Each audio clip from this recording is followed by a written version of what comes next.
nuvuga ngo uyu Pastor Rusakiranya yabonye byinshi, ni nk'ibyo nawe wabonye uri gukurikirana Mind TV. Amaze kubona byinshi, yabonye aho inzirakarengane zicwa, abana b'impinja bicwa bacibwa imitwe, yabonye ababyeyi bafatwa ku ngufu, yabonye ababyeyi bicwa baciwe ingingo, bagacibwa amabere. Imihana yarasenyutse, yarashize, hasigaye imihana ingahe? Jura yarasenyutse, Ruramba yarasenyutse, Mibunda yarasenyutse, Indondo yarasenyutse. Nimba ibyo bintu byose byarasenyutse, abagiye babona imihana yabisha, amatungo yacu anyagwa, ababyeyi bacu bicwa, inkomeri, ibimuga, abo bantu bafite ibisebe byo mu mutima, bafite ibisebe byo mu mutima, bafite ibisebe byo ku mubiri. Nkaba nasaba buri umwe wese ku rwego rwiwe, duhaguruke twomorane ibisebe, twe kuba nka se wabo na Pastor Rusakiranya wagiye kumurera ari imfubyi, aza kumureresha ikibando, aza kumureresha amagambo mabi, aza kumureresha kumufata nabi. Imfubyi zacu, abapfakazi bacu, twongeye kubasuhuza nshuti bakunzi ba Mind TV. Nkuko musanzwe mubimenyereye, tubagezaho ibiganiro byinshi kandi byiza bitandukanye. Nkuko musanzwe mubimenyereye, nje ubagezaho ni Byamungu Etienne. Tukaba tubahaye ikaze mu by'ukuri abumva ururimi rwacu, Abanyarwanda, Abarundi, abahangaza, Abanyamasisi, Abanyejombo n'abandi mwese mwumva ikinyamurenge. Tukaba tubahaye ikaze mu biganiro bya Mind TV. Ikindi kandi dusaba abatarakora subscribe kugira ngo muze gukora subscribe, like, comment, share. Ikindi kandi mu by'ukuri comment zanyu tuba tuzikeneye kugira ngo turushirizeho gukomeza kubagezaho ibiganiro byiza. Tunabasaba kugira ngo mukande hariya kwikengeri. Buri iyo ukanze kwikengeri biragufasha cyane, igihe cyose dushizeho ikiganiro ujye uhita ukibona. Murakoze cyane. Murakaze neza rero. Uyu munsi turaza kubasomera inkuru nziza, ni igitabo nasomye cyitwa Healing the Wounds of Trauma, gukiza ibisebe byo mu mutima. Hakaba hari inkuru ntoya nakuyemo, ni igitabo cyanditse mu Cyongereza, ariko kandi ni inkuru nziza cyane iribuze kudufasha kugira ngo n'ubundi dukomeze duhindure uburyo bw'imyumvire n'uburyo bw'imitekerereze, tuva ku rwego rubi tujya ku rwego rwiza.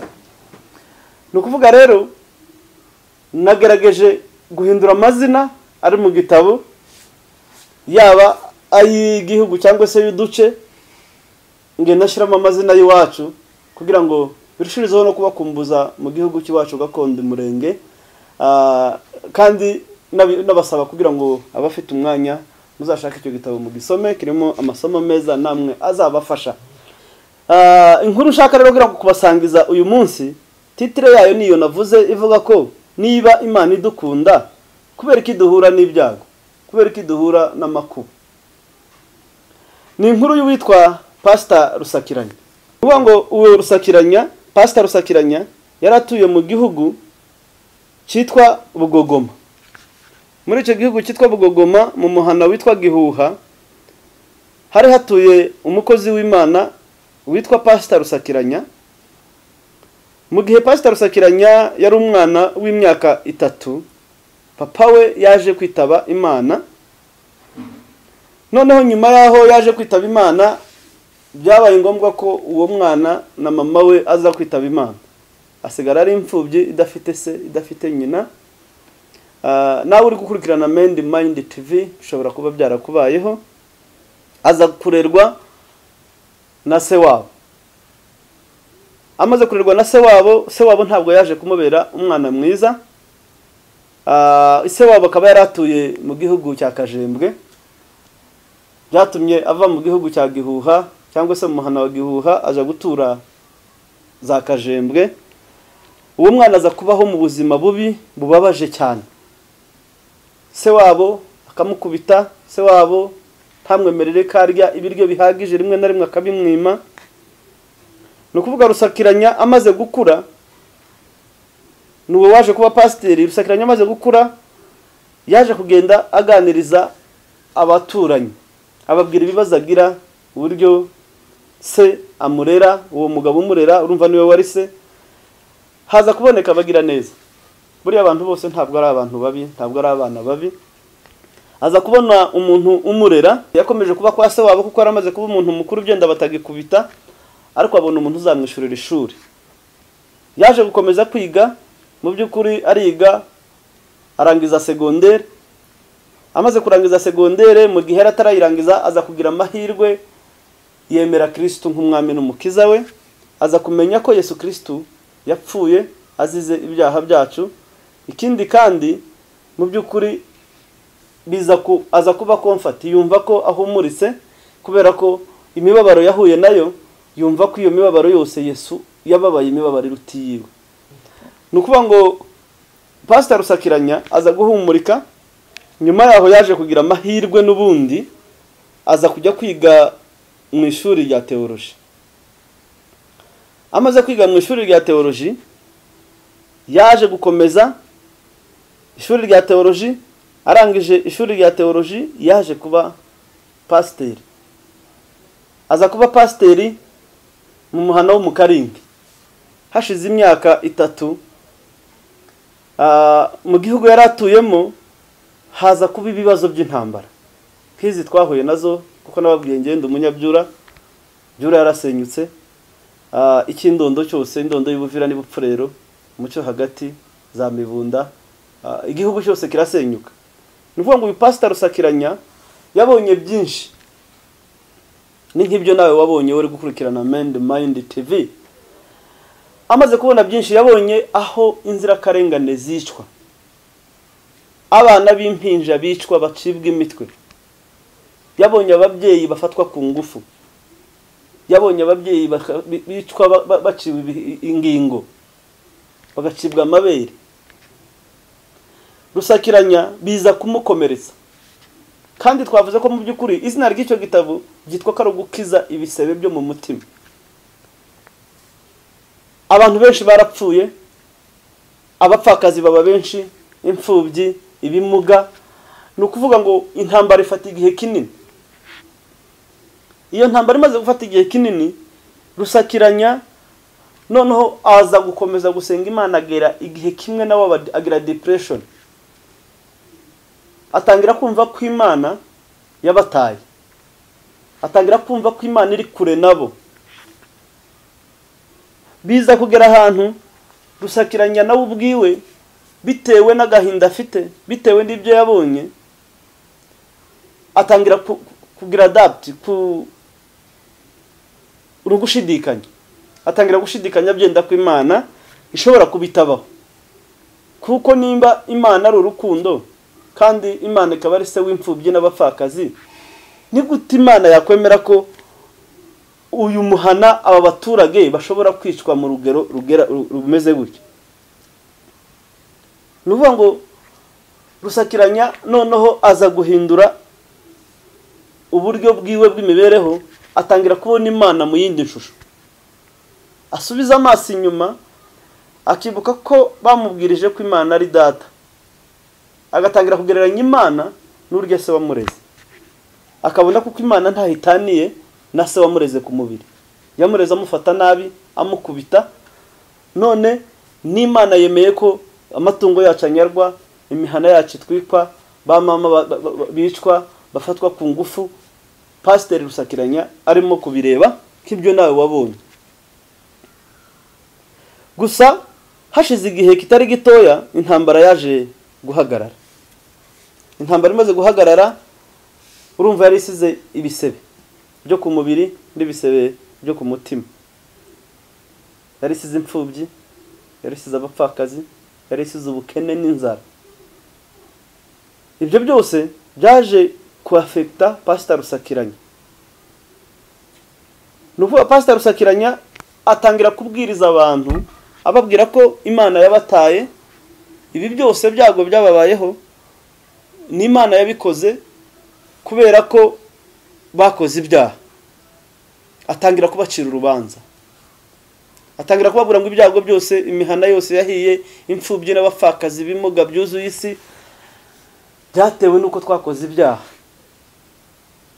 Noneho abantu bari bafite ibisebe byo mu mutima, bari bakeneye kabomora, batangira kugira agahinda kiyongera ku gahinda bafite, ubukene bafite, ibisebe byo mu mutima n'ibisebe byo ku mubiri bafite. Noneho pastor atangira kubakomeretsa birenzeho, abo kugira ngo abahumurize, ababwire ijambo ry'Imana, ahubwo aza gutangira kubabwira ko ibyababayeho byose ari ibyaha byabo bakoze. Akomeza kwibaza kubera ko Imana yemeye ko ibi byose bibabaho. Noneho yarangiza kubwiriza, basohoka akabona abakristo barababaye, akabona abantu bafite agahinda. Ibyo nabyo byongera kumukomeretsa, kumva ko atarimo kububaka, yumva ko atarimo kubomora ibisebe bafite, atangira kugira agahinda. Nukuvuga ngo umunsi umwe yaje kuganira na bagapita b'imihana, baganira kuko amahoro yari ahari, bari kuganira uburyo bakora amarondo, uburyo batangira gusana igihugu no kucubaka. Igihugu cyarasenyutse cyabaye umusaka. Batangira kumubwira amakuru y'ukuntu Imana, Bibiliya ivuga ko Imana ari Imana izibana n'abantu mu bihugu batuyemo no mu mihana batuyemo.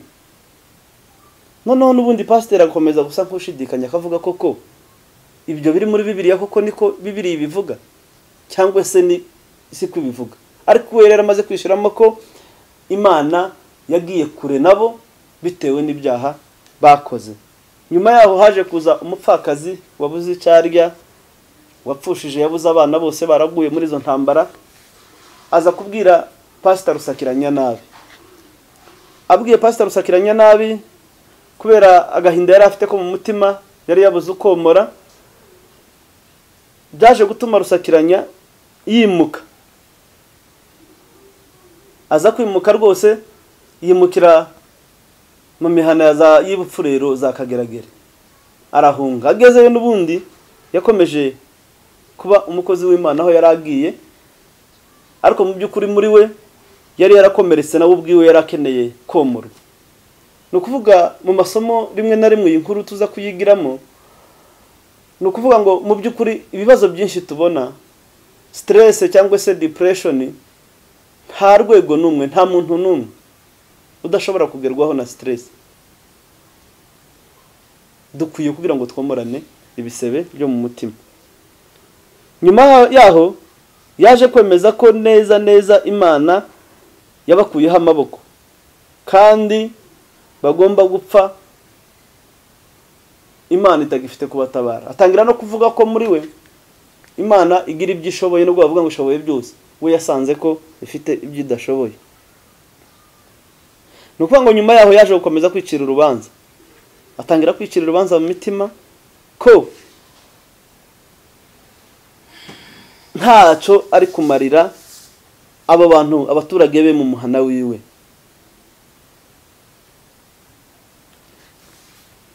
Pastor Rusakiranya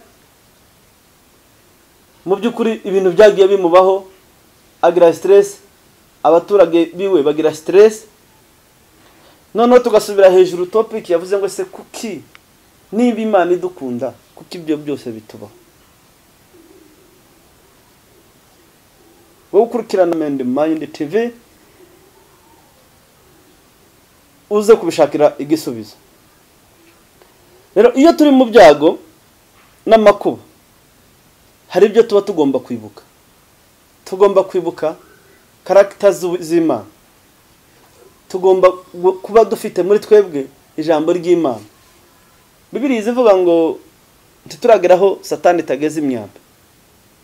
Ariko igihe cyose uri mu byago, hari ibyo wemera, hari imico yawe, ikindi kandi hari ikibazo. Mind TV ikabivuga ngo igihe cyose turi mu bibazo, nidutumbera ikibazo tugafokasinga ku kibazo, ikibazo kizaduherana cyangwa izi imitekerereze yacu cyangwa izi imyumvire yacu. Ariko Mind TV tukaba tubabwira mu by'ukuri ibibazo igihe bije tuzo turenza amaso ibibazo, turenza amaso indwara, turenza amaso intambara, dufokasinge ku gisubizo, kandi igisubizo kizima ni Yesu. Dutumbire Yesu kugira ngo aze kudukemurira ibi bibazo byose tuba turimo.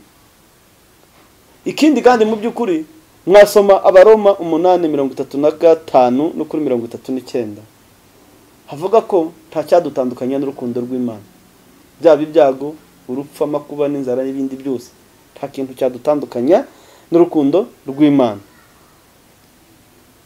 Rimwe na rimwe igihe cy'amakuba dutekereza Imana itadukunda, ariko ntabwo mu by'ukuri ariko biba bigomba kumera. Ibibazo birahari, ibibazo ntibizabura kuza. Ariko rero iyi nkuru icyo saba ko twaza kuyigiraho ni ukugira ngo igihe icyo ari cyo cyose uri mu makuba n'ibyago, nk'ibi bibazo byabaye iwacu, hariho nza gusoreza imihana yarasenyutse, yarashize, hasigaye imihana ingahe? Byura yarasenyutse, Ruramba yarasenyutse, Mibunda yarasenyutse, Indondo yarasenyutse. Nimba ibyo bintu byose byarasenyutse, abagiye babona imihana yabisha, amatungo yacu anyagwa, ababyeyi bacu bicwa, inkomeri, ibimuga, abo bantu bafite ibisebe byo mu mutima, abo bantu barakomeretse mu mutima. Rero Mind TV cyangwa se ngewe bya Mungu Etienne uri kuri kamera za Mind TV, turasaba buri wese ku rwego ariho, haba urwego rw'umuryango, haba urwego rw'iyobokamana, haba urwego rw'ubuyobozi mu nzego za leta, haba urwego rwa gisirikare, inzego zose ziriho mu gihugu, cyangwa se inzego twebwe dufite mu Banyamurenge, haba muri za mituwalite zacu. Igihugu cyarasenyutse ndiyo, ariko ba nyiri igihugu basenyutse kurusha igihugu. Bafite ibisebe byo mu mutima, bafite ibisebe byo ku mubiri.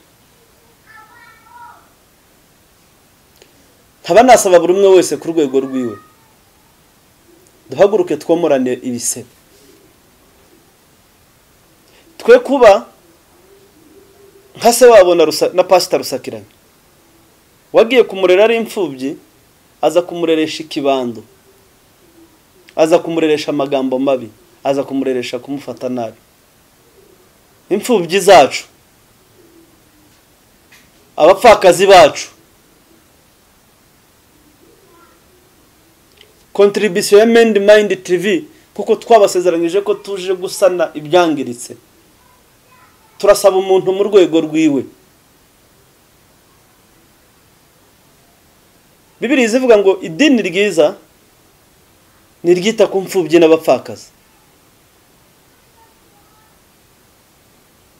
Ngasaba ubwoko bwacu bw'Abanyamurenge, abakuze n'abatoya, tumenye ko buri wese ku rwego rwiwe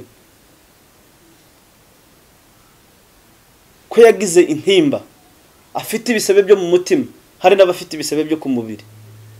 Dukeneye kugira ngo twomorane ibisebe byo ku mutima. Ariko kandi umuntu wagize igisebe cyo mu mutima tuzabireba mu kiganiro gikurikiraho, uko ibisebe byo ku mubiri bisiga inkovu cyangwa bikadusigira ubumuga, ni nako n'ibisebe byo mu mutima bidusigira inkovu cyangwa bikadusigira ubumuga. Ariko kandi biromorwa bigakira. Nukuvuga ngo ibyago iyo bituzaho bizanwa n'abantu, nka kuri ya mayimayi yaduteje ibyago, ikadusenyera igihugu, ikatumarira amatungo, ikatwicira ababyeyi, ikatwicira abana.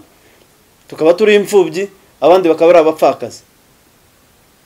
Ni nako kandi izikoresha umuntu. Ari byo nsaba wa munyamurenge wewe aho uri, aho wicaye, umenye ko hari abafite ibisebe byo mu mutima, hari abafite ibisebe byo ku mubiri, bakeneye presence yawe kugira ngo tubomore, kugira ngo bomorwe ibisebe byo mu mutima, bomorwe intimba, stress bafite. Duhaguruke ababifitiye ubushobozi,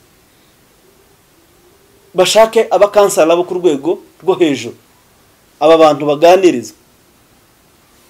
Nimba pastor Rusakiranya wakijijwe ari we wari pastor, yarageze ku rwego ashidikanya ko Imana itakiriho bitewe n'ibyago yahuye nabyo, uribaza ko abakristo yari ayoboye byari bimeze gute?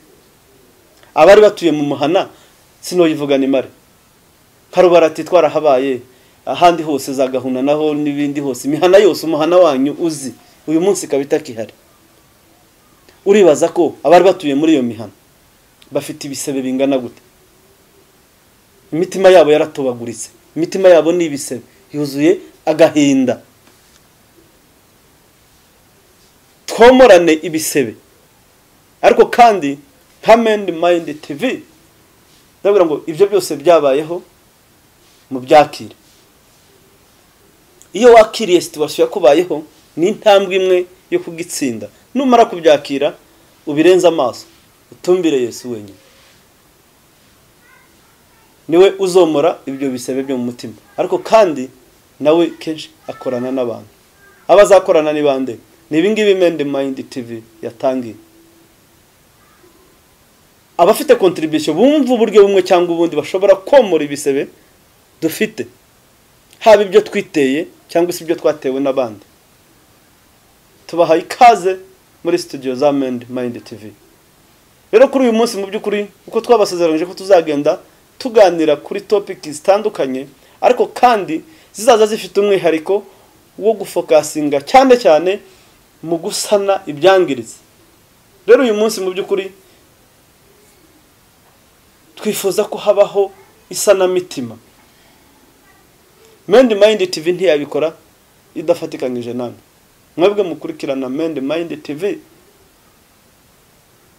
mumenye ko igihugu cyasenyutse ariko banyiraco basenyutse kubarusha. Aho bari duhagurukire rimwe, tubomore ibisebe byo mu mutima.